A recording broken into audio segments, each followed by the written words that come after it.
Shalom Bapak Ibu sekalian, saudara-saudari terkasih di dalam Tuhan.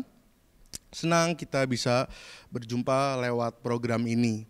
Dan sebentar kita akan mulai mendengarkan kebenaran firman Tuhan.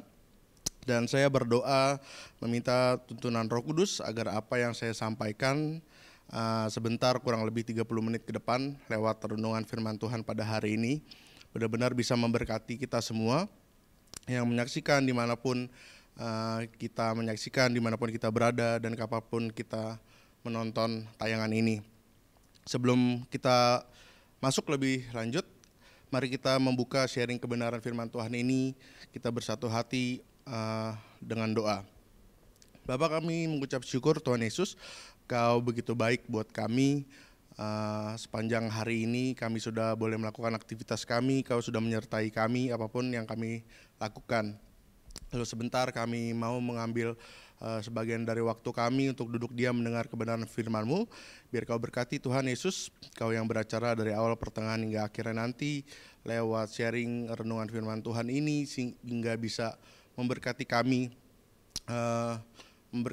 lebih lagi Tuhan Yesus. Biar Kau beracara Tuhan Yesus, biar apa yang hamba-Mu sampaikan lewat sharing firman Tuhan ini benar-benar isi hati-Mu dan bisa menjadi berkat dan rema di dalam kehidupan kami ke depan. Terima kasih Tuhan Yesus, kami sudah mengucap syukur dan berdoa. Haleluya, amin. Haleluya, shalom semua. Pertama-tama saya mau mengucapkan selamat Natal, Merry Christmas buat kita semua di tahun 2023 ini. Saya nggak tahu ini kita teman-teman ditaruh di urutan keberapa saya ini. Tapi yang pasti saya yakin kita sudah melewati Natal kemarin. Dan semoga saya berdoa dan berharap bahwa benar-benar kita memaknai Natal di tahun 2023 ini dengan benar, dengan iman yang benar, begitu ya. Dan kita akan memasuki tahun 2024. Di sini kita teman-teman membagikan sharingan renungan firman Tuhan untuk memberikan kekuatan, memberikan sharingan firman Tuhan untuk menjadi bekal kita meninggalkan tahun 2023 dan memasuki tahun 2024. Jadi sekali lagi selamat Natal buat kita semua. Kiranya makna Natal yang benar dan sejati bisa terus kita jaga, sehingga ke depan kita menjadi manusia Kristen yang punya iman lebih luar biasa lagi. Punya iman yang bukan hanya sekedar menjadi pendengar, tetapi juga menjadi pelaku firman Tuhan. Nah, sebentar kita akan masuk ke dalam tahun 2024. Tahun yang baru, nggak terasa ya saudara.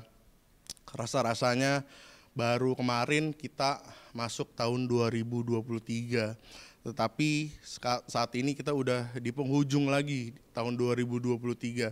Kita udah mau masuk ke tahun 2024. Tinggal menghitung hari aja, harusnya kurang lebih tinggal seminggu lagi menuju penghujung tahun 2023 ini. Nah, saya mau di kesempatan sharingan renungan firman Tuhan hari ini, kita mau membagi sharingan firman Tuhan, memotivasi kita semua, Bapak Ibu, Saudara-saudari terkasih, Om Tante, Bro Sis, untuk menjadikan kita pribadi yang mantap untuk melangkah di tahun 2024. Penuh dengan persiapan-persiapan rohani pastinya, untuk memasuki tahun yang baru ini. Bicara tentang tahun yang baru, menutup tahun, membuka tahun yang baru, nggak jauh dari bicara tentang resolusi, di mana setiap kita mau memasuki tahun yang baru, kita pasti penuh dengan resolusi-resolusi yang baru, resolusi-resolusi yang baik untuk mengisi tahun 2024 ke depan. Nah, nggak hanya kita membuat resolusi-resolusi baru, tetapi biasanya di akhir-akhir tahun kita mengevaluasi resolusi yang sudah kita buat di tahun-tahun sebelumnya. Dalam kasus ini kita mengevaluasi resolusi ketika kemarin kita memasuki tahun 2023 kemarin. Apa yang sudah kita capai, apa yang belum, ataupun juga kita membuat resolusi yang baru untuk meningkatkan apa yang sudah kita capai di tahun 2023 kemarin. Sehingga bisa melanjutkan di tahun 2024 besok mimpi yang baru, resolusi yang baru, goals yang lebih baik lagi, tujuan yang lebih besar lagi ke depannya nanti. Karena memang harusnya seperti itu gitu. Kita manusia harusnya kita punya tujuan, kita punya goals di dalam hidup kita. Karena ketika kita mencapai tujuan yang kita harapkan, mimpi-mimpi yang kita inginkan, itu yang menandakan bahwa kehidupan kita itu moving forward gitu ya, kita bergerak maju kehidupan kita. Nah, harusnya manusia seperti itu. Tapi permasalahannya dari tahun kemarin 2023 aja, bahkan di akhir 2022 kemarin udah diberitain di TV-TV bahwa 2023 itu adalah tahun yang gelap, tahun yang berat gitu ya. Banyak di berita-berita di media sosial bahwa 2023 ini diprediksi akan berat, akan susah gitu ya. Bahkan presiden kita pun sendiri berkata gitu bahwa 2023 gelap gitu ya, akan terasa berat. Nah, akhirnya membuat kita bilang gitu, aduh gimana mau bikin resolusi yang baru gitu, boro-boro lah bro mau bikin resolusi segala yang baru, hari esok ke depan aja apa yang terjadi, mau makan apa masih belum ketahuan nih, belum kepikiran gitu ya. Masih banyak kekhawatiran gitu ya, ngobrol-ngobrol sama teman-teman, sama tongkrongan sekitar aja dikit-dikit pinjam 100, dikit-dikit pinjam 100 gitu ya. Banyak pantun-pantun dibuat, burung merpati makan jagung rebus, cakep gitu kan. Kalau kamu baik hati pinjam dulu 100 gitu. Bahkan di teman-teman obrolan sendiri aja bercandaannya sudah seperti itu gitu. Nah, seringkali ini yang bikin malah kita jadi ya itu tadi, boro-boro mau bikin resolusi yang baru, mau bikin mimpi atau goals yang baru gitu ya, hari-hari aja terasa sulit. Belum lagi kalau kita lihat di berita di akhir-akhir ini, COVID mulai masuk lagi ya Bapak Ibu. Berita-berita tentang wabah ini, penyakit ini sudah semakin banyak di broadcastan sosial media kita, di media-media yang kita baca, sosial media, membuat kita semakin timbul rasa khawatir gitu ya. Orang-orang mulai, wah ini mesti buru-buru beli masker lagi nih, mesti segera booster lagi nih. Akhirnya membuat kita itu tadi kepikiran, jadi hal-hal negatif gitu ya.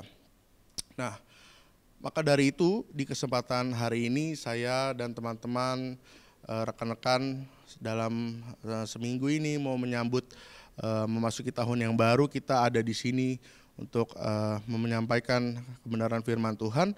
Kita mau menguatkan sesama kita, mengingatkan Bapak Ibu yang mendengar semua bahwa sebenarnya kita nggak perlu khawatir, kita nggak perlu cemas, nggak perlu bimbang, asalkan ada syarat dan ketentuan berlaku gitu ya. Nah, renungan firman Tuhan hari ini saya mau beri judul manusia yang selalu bersyukur dan berserah. Sekali lagi saya ulang, renungan firman Tuhan yang hari ini mau saya bawakan, saya beri judul manusia yang selalu bersyukur dan berserah. Nah,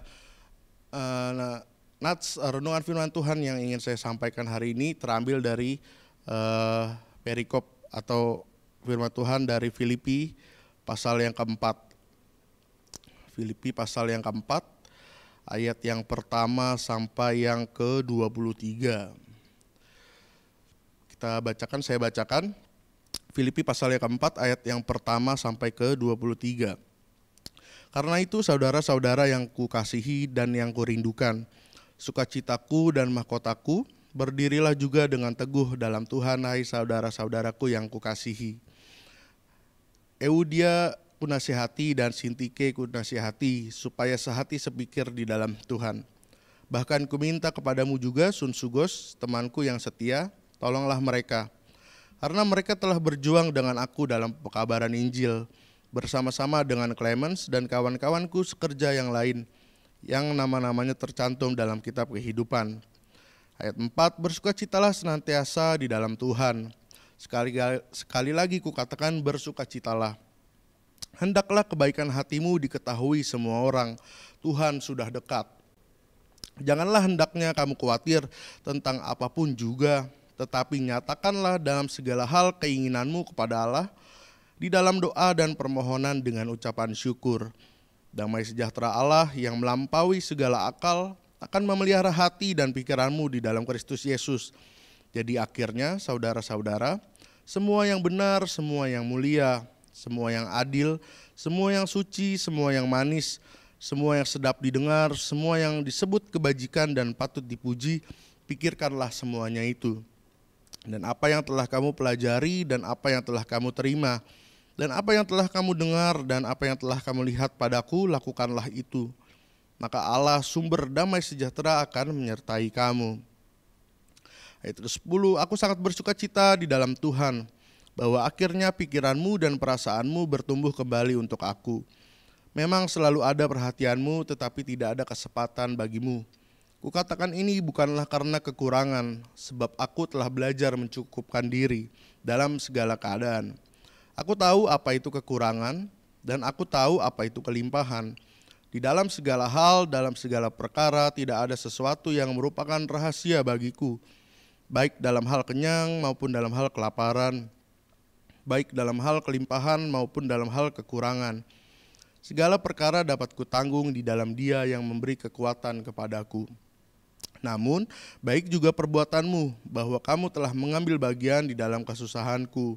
Kamu sendiri tahu juga, hai orang-orang Filipi, pada waktu aku baru mulai mengabarkan Injil, ketika aku berangkat dari Makedonia, tidak ada satu jemaat pun yang mengadakan perhitungan hutang dan piutang dengan aku selain daripada kamu.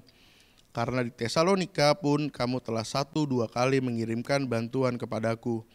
Tetapi yang kuutamakan bukanlah pemberian itu, melainkan buahnya, yang makin memperbesar keuntunganmu. Kini aku telah menerima semua yang perlu daripadamu, malahan lebih daripada itu aku berkelimpahan, karena aku telah menerima kirimanmu dari Epafroditus, suatu persembahan yang harum, suatu korban yang disukai dan yang berkenan kepada Allah. Allahku akan memenuhi segala keperluanmu menurut kekayaan dan kemuliaannya di dalam Kristus Yesus. Dimuliakanlah Allah dan Bapa kita selama-lamanya. Amin. Sampaikanlah salamku kepada tiap-tiap orang kudus di dalam Kristus Yesus. Salam kepadamu dari saudara-saudara yang bersama-sama dengan aku. Salam kepadamu dari segala orang yang kudus, khususnya dari mereka yang di istana Kaisar. Kasih karunia Tuhan Yesus Kristus menyertai rohmu. Haleluya. Nah, kitab Filipi ini adalah merupakan surat yang dituliskan oleh Rasul Paulus untuk kepada jemaatnya yang berada di kota Filipi, yang tepatnya berada di Makedonia Timur gitu ya. Surat ini dituliskan ketika dia berada di dalam penjara, di mana Paulus mau menguatkan jemaat di Filipi pada saat itu, sekaligus mengingatkan agar para jemaat untuk bisa terus bersukacita di tengah segala keadaan hidup, dan juga sekaligus sambil menekankan bahwa nilai pengenalan akan Kristus itu adalah melebihi segala sesuatu. Nah, demikian juga kita pada saat ini sebagai umatnya diingatkan oleh Rasul Paulus lewat ayat firman Tuhannya kepada surat untuk jemaat di Filipi ini, untuk kita mau belajar hari ini tentang bagaimana menjadi manusia yang selalu bersyukur dan berserah. Bagaimana kita menjadi manusia yang selalu bersyukur dan berserah. Karena kalau misalnya kita mengikuti pengajaran-pengajaran Paulus, kisah hidupnya, bisa dibilang adalah sosok yang tepat Paulus ini untuk kita belajar tentang bagaimana kita untuk menjadi orang yang senantiasa bisa bersyukur dan juga berserah hanya kepada Tuhan gitu ya. Nah, hari ini kita mau belajar, ada 3 langkah yang saya mau bagikan, yang kita mau belajar dari Paulus, dari Rasul Paulus, untuk bagaimana kita menjadi manusia yang selalu bersyukur dan berserah. Poin yang pertama untuk bagaimana kita bisa menjadi manusia yang selalu bersyukur dan berserah adalah menemukan kekuatan di dalam kelemahan. Poin yang pertama, menemukan kekuatan di dalam kelemahan untuk kita bagaimana menjadi manusia yang selalu bersyukur dan berserah. Di dalam firman Tuhan 2 Korintus 12 ayat yang ke-9 sampai yang ke-10. 2 Korintus 12 ayat 9 sampai yang ke-10 dikatakan, "Tetapi jawab Tuhan kepadaku, cukuplah kasih karuniaku bagimu, sebab justru di dalam kelemahanlah kuasaku menjadi sempurna. Sebab itu terlebih suka aku bermegah atas kelemahanku, supaya kuasa Kristus turun menaungi aku. Karena itu aku senang dan rela di dalam kelemahan, di dalam siksaan, di dalam kesukaran, di dalam penganiayaan, dan kesesakan oleh karena Kristus. Sebab jika aku lemah, maka aku kuat." Ada seorang perenang gitu ya, dari negeri Tiongkok yang bernama Cheng Tao, di mana Cheng Tao ini adalah seorang perenang tanpa lengan dari negara Tiongkok yang memecahkan rekor dengan berhasil meraih 4 medali emas di Paralimpiade Tokyo di tahun 2020 yang lalu. Ketika Cheng Tao ini diwawancara, ketika dia setelah memenangkan kejuaraan Paralimpiade tersebut, di dalam wawancaranya dia berbicara kepada putrinya. Dia berkata, "Putriku, lihat aku dapat berenang dengan sangat cepat meski aku tidak memiliki tangan." Ujar Cheng Tao lewat pesan video untuk putrinya setelah pertandingan tersebut, dilansir di dalam BBC News. Cheng Tao ini dia kehilangan tangannya dari kecil karena sengatan listrik. Tetapi itu nggak membuat dia menjadi terpuruk. Ia tetap mendominasi dengan kemenangan di pertandingan renang gaya bebas, gaya punggung, gaya kupu-kupu. Bahkan setelah memenangkan pertandingan, Cheng Tao mengatakan kepada para wartawan, "Saya keluar tanpa penyesalan karena ini adalah pertandingan terakhir saya di Tokyo 2020. Saya pikir ini adalah salah satu pertandingan terbaik saya." Ketika saya baca berita ini gitu ya, bukannya maksud menghina atau mengejek gitu, tapi saya berimajinasi gitu ya. Dikatakan dia mendominasi dengan kemenangan di pertandingan renang gaya bebas, gaya punggung, gaya kupu-kupu. Dengan kondisi seorang perenang yang tidak memiliki tangan. Bagaimana mungkin gitu kan? Kadang-kadang saya aja belakangan ini mulai diajak olahraga lagi sama cici saya, sama keponakan saya, diajak berenang gitu. Saya pribadi aja bisa dibilang cukup ya nggak terlalu gimana ya, nggak terlalu mahir gitu untuk berenang, walaupun bisa gitu untuk bertahan hidup dan sebagainya, untuk berenang untuk 1-2 kali saya bisa gitu. Tetapi jujur saya pribadi aja merasa kesulitan gitu untuk berenang gitu ya. Tetapi Cheng Tao ini bahkan dia bisa memenangkan kejuaraan dengan berbagai gaya tadi yang dengan segala keterbatasannya dia nggak memiliki tangan, sangat luar biasa menginspirasi gitu ya. Kalau boleh jujur, seperti Cheng Tao ini, kalau dia mengeluh atau bersungut-sungut atas kehidupannya aja masih sangat manusiawi gitu ya. Kehidupannya ya jauh lebih memprihatinkan untuk manusia pada umumnya. Tetapi bukannya justru dia mengeluh atau merasa lemah, down dan sebagainya, justru dia bisa menjadikan kelemahannya itu menjadi kekuatan gitu ya. Kebanyakan kita manusia menghubungkan rasa syukur itu dengan hal-hal yang baik, dengan sesuatu yang baik, sesuatu yang enak. Kita manusia cenderung mudah mengucapkan rasa syukur ketika sesuatu yang baik terjadi atas kita. Tapi ketika masalah datang, kejadian tidak mengenakan hadir di dalam kehidupan kita, menimpa kita, keadaan kita terasa lemah, kita merasa vulnerable, kita merasa weak, insecure, mungkin seperti banyak cewek-cewek gitu ya, kalau zaman sekarang dibilangnya bisa ada bad hair day gitu ya, atau apalah itu, sulit gitu buat mereka bahkan untuk bersyukur gitu ya. Mereka merasa insecure. Banyak sekarang wanita-wanita yang dengan segala kecanggihan dunia medis dan sebagainya untuk bisa mereka memperbaiki penampilan mereka gitu ya. Nah, seperti sebuah mata uang gitu ya, yang selalu memiliki dua sisi yang bersebelahan yang nggak bisa dipisahkan. Kalau kita mau merubah mindset kita mau melihat segala sesuatu itu dari sudut yang berbeda, pikiran kita kita sesuaikan. Seperti yang lagi tren di bahasa anak-anak zaman sekarang, ada yang namanya positive mental attitude gitu ya. Positive mental attitude, maka kita manusia ini pasti akan selalu bisa menemukan kekuatan di dalam kelemahan. Di dalam setiap kelemahan kita pasti ada kekuatan yang bisa kita pakai untuk kita menjadi orang yang bersyukur gitu ya, dan juga pastinya berserah kepada Tuhan.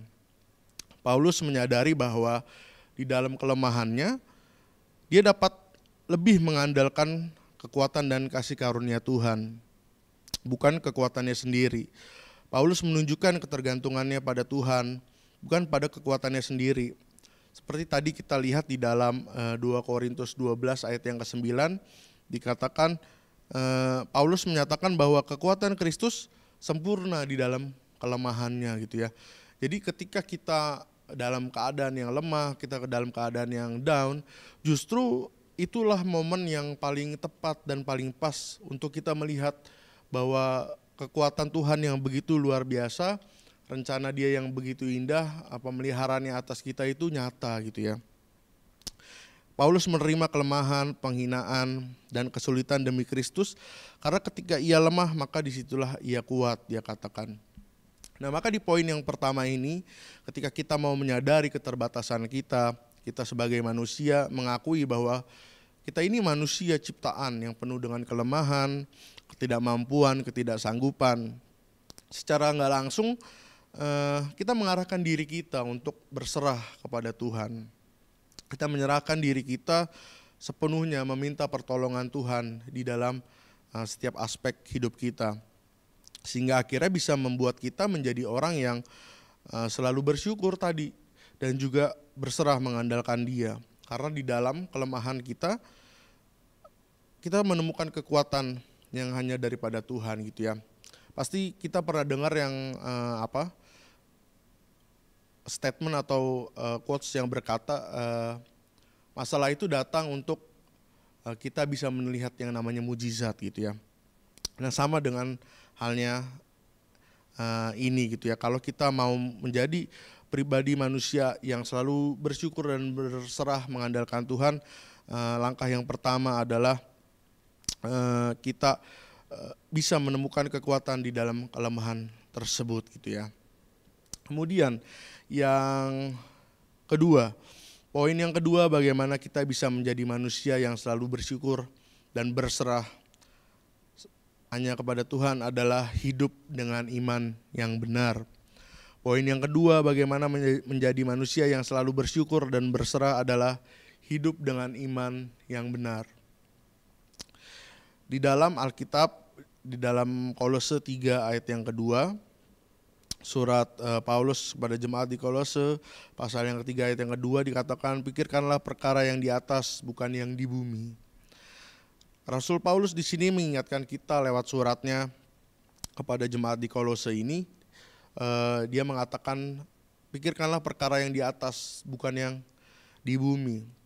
Bagaimana kita bisa menjadi orang yang selalu bersyukur, berserah, mengandalkan Tuhan, kalau fokus tujuan hidup kita itu masih kedagingan, materi, dunia, jabatan, status sosial, pasti nggak mungkin bisa gitu ya. Saya berikan ilustrasi gambaran tentang perahu, jangkar, dan layar gitu ya. Perahu, jangkar, dan layar.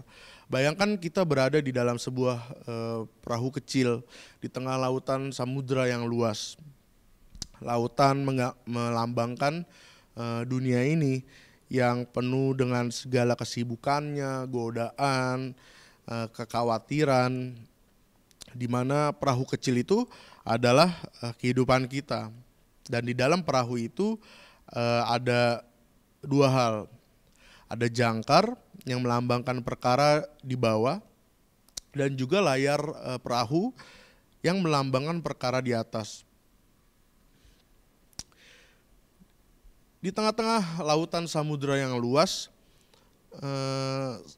kita pastinya tahu namanya gelombang, ombak itu luar biasa dahsyatnya gitu ya.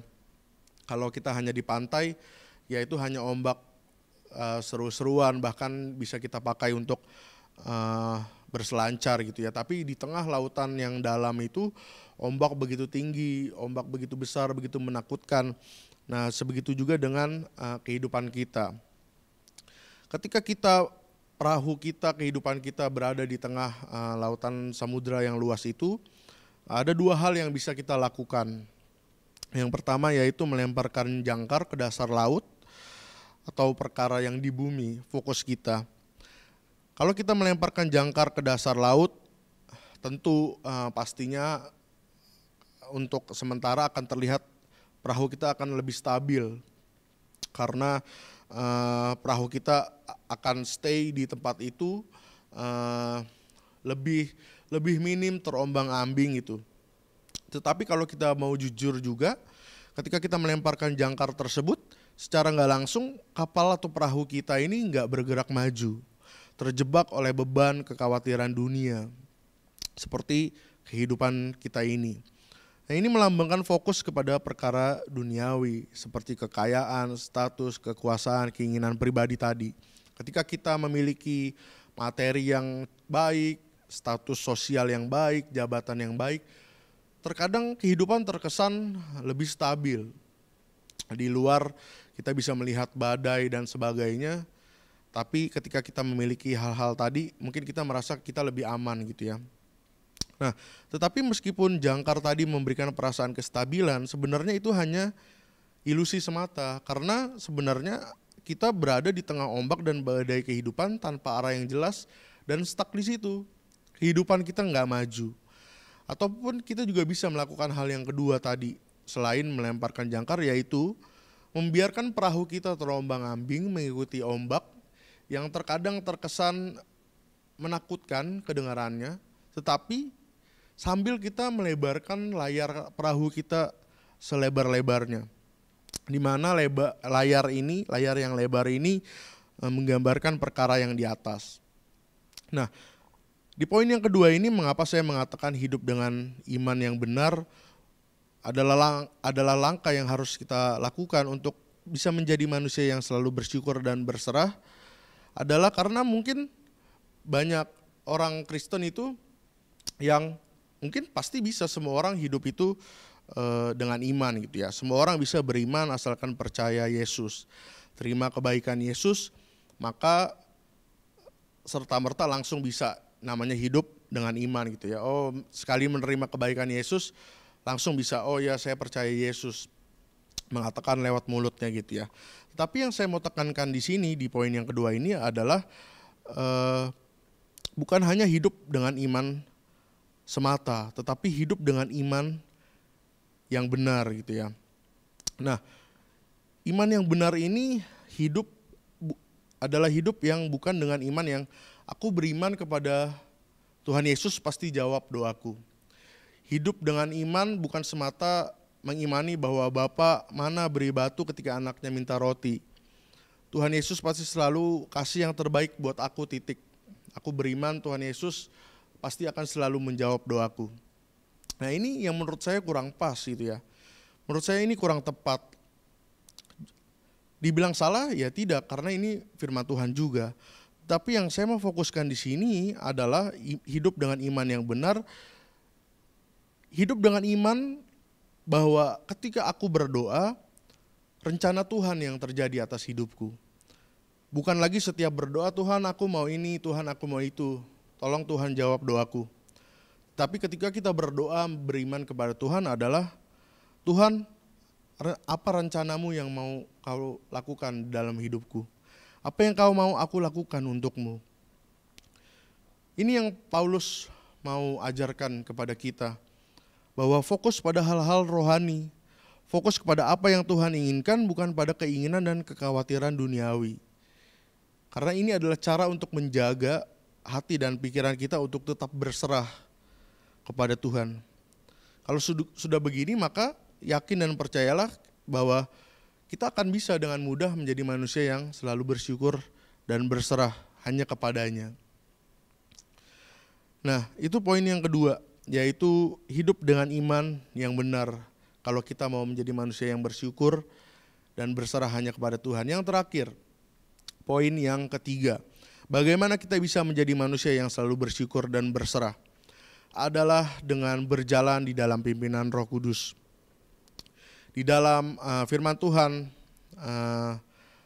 ayat firman Tuhan Galatia 5 ayat yang ke-25, Galatia pasal yang ke-5 ayat yang ke-25, jikalau kita hidup oleh Roh, baiklah hidup kita juga dipimpin oleh Roh. Saya ulangi kembali Galatia 5 ayat yang ke-25, jikalau kita hidup oleh Roh, baiklah hidup kita juga dipimpin oleh Roh. Saya ada banyak gitu ya, saya coba cari ilustrasi untuk hal ini, berjalan dalam pimpinan Roh Kudus. Tapi saya rasa memang ini adalah ilustrasi yang paling sering dipakai dan paling pas untuk menggambarkan bagaimana berjalan dalam pimpinan Roh Kudus.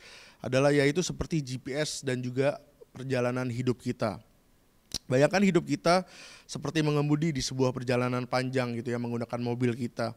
Di dalam mobil ini, mobil-mobil zaman sekarang kita kebanyakan sudah memiliki GPS gitu ya, Global Positioning System, yang berfungsi sebagai panduan untuk kita mencapai tujuan kita.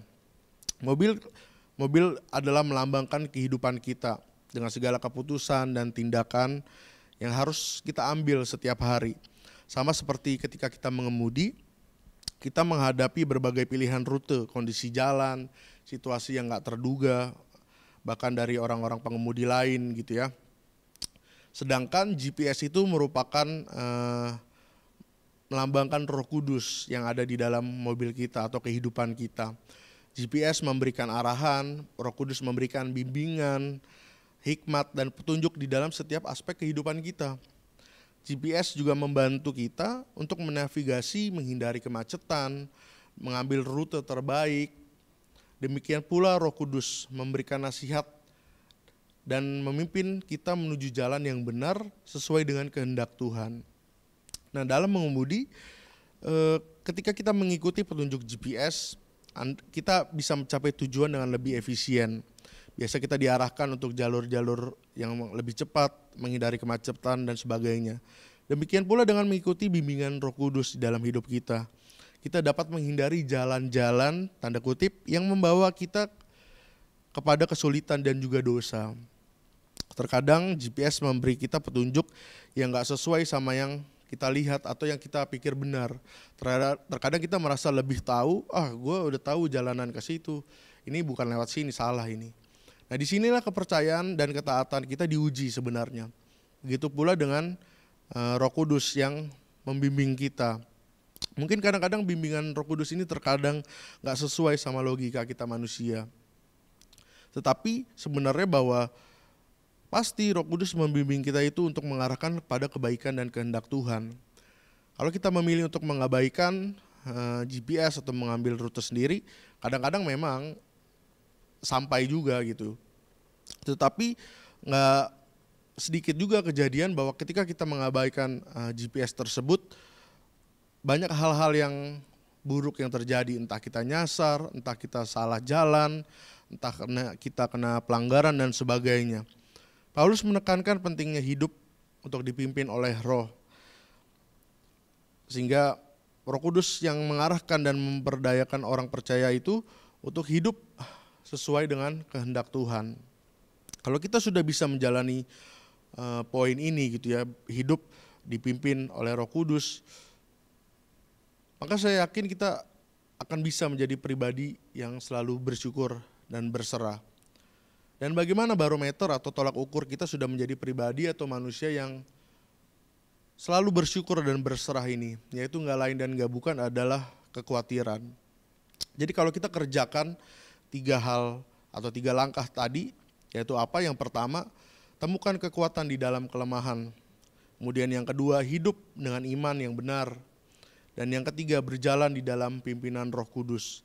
Maka saya yakin dan percaya masuk ke dalam tahun 2024 nanti sebentar, kita akan menjadi manusia yang selalu bersyukur.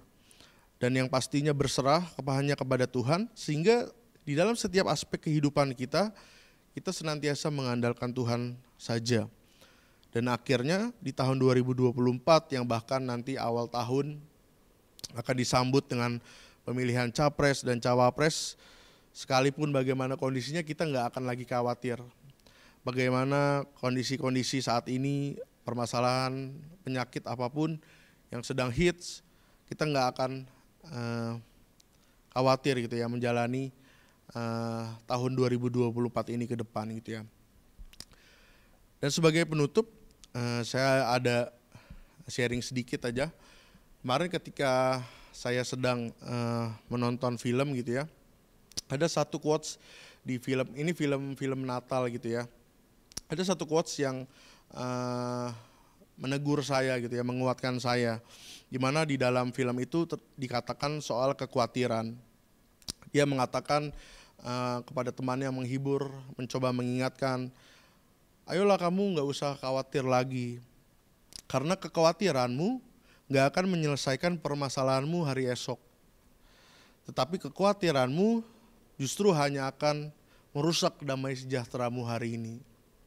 Nah ini kalau kita renungkan gitu ya, benar banget gitu. Kalau kekhawatiran kita itu gak akan menyelesaikan permasalahan yang kita takutkan di hari esok. Mau sebagaimana kita khawatir pun gak akan beres itu masalah hari esok. Tapi justru kekhawatiran kita hanya akan merusak damai sejahtera kita pada hari ini. Nah ini semoga dipahami, semoga diberkati, semoga menjadi berkat sharingan renungan firman Tuhan pada hari ini. Dan bisa benar-benar kita lakukan dan kerjakan sehingga memasuki tahun 2024 ke depan kita benar-benar bisa menjadi manusia yang selalu bersyukur dan hanya mengandalkan Tuhan Yesus di dalam segala aspek kehidupan kita. Mari tutup Alkitab kita tundukkan kepala, kita berdoa. Bapak, kami mengucap syukur Tuhan Yesus buat kesempatan hari ini. Kami sudah menyelesaikan mendengarkan sharingan renungan firman Tuhan yang memberkati kita pada sore malam hari ini. Biar kau berkati Tuhan, hamba-Mu sudah selesai menyampaikan firman Tuhan. Biar tapi terus Roh Kudus memateraikan apa yang sudah disampaikan dalam setiap hati kami, dalam setiap pikiran kami yang sudah mendengarkan, sehingga benar-benar apa yang kami dengarkan bisa menjadi rema untuk kami lakukan setiap harinya Tuhan Yesus. Kami mengucap syukur Tuhan Yesus buat tahun 2023 yang sudah kami lalui ini. Kami siap Tuhan Yesus menyambut tahun 2024 ke depan nanti dengan rasa syukur, ucapan syukur, dan juga kami mau menyerahkan diri kami hanya ke dalam tangan-Mu Tuhan Yesus. Kami mau berdoa mengundang Roh Kudus Tuhan untuk masuk di dalam hati kami, memimpin setiap langkah kami ke depan di tahun 2024 ini. Sehingga apapun yang kami lakukan, kami kerjakan, benar-benar kami mau mengandalkan Engkau Tuhan. Ajar kami untuk terus hanya berharap, bersyukur, mengandalkan Engkau semata Tuhan Yesus. Biar benar-benar kehidupan kami ke depan 2024 ini seperti apapun keadaannya, seperti apapun nanti permasalahannya, kami siap Tuhan Yesus, karena kami mau melangkah dan menyerahkan kehidupan kami hanya ke dalam tangan-Mu Tuhan Yesus. Terima kasih Bapak atas waktu dan kesempatan pada hari ini. Kalau sebentar kami akan berpisah Tuhan Yesus. Terima kasih Kau berkati hari-hari kami ke depan. Hanya ke dalam tangan-Mu kami berdoa dan mengucap syukur kepada Tuhan yang sudah juga mengajarkan kami berdoa. Bapa kami yang di surga, dikuduskanlah nama-Mu. Datanglah kerajaan-Mu, jadilah kehendak-Mu di bumi seperti di surga. Berikanlah kami pada hari ini makanan kami yang secukupnya, dan ampunilah kami akan kesalahan kami seperti kami juga mengampuni orang yang bersalah kepada kami. Dan janganlah membawa kami ke dalam pencobaan, tetapi lepaskanlah kami daripada yang jahat, karena Engkaulah yang punya kerajaan dan kuasa dan kemuliaan sampai selama-lamanya. Amin. Selamat Natal sekali lagi, dan juga selamat menyambut tahun 2024. Kiranya tahun 2023 ini benar-benar bisa menjadi pelajaran buat kita, menjadi bekal kita untuk memulai di tahun 2024 ini melangkah bersama dengan Tuhan Yesus. Tuhan Yesus memberkati, sampai jumpa di program selanjutnya. God bless you.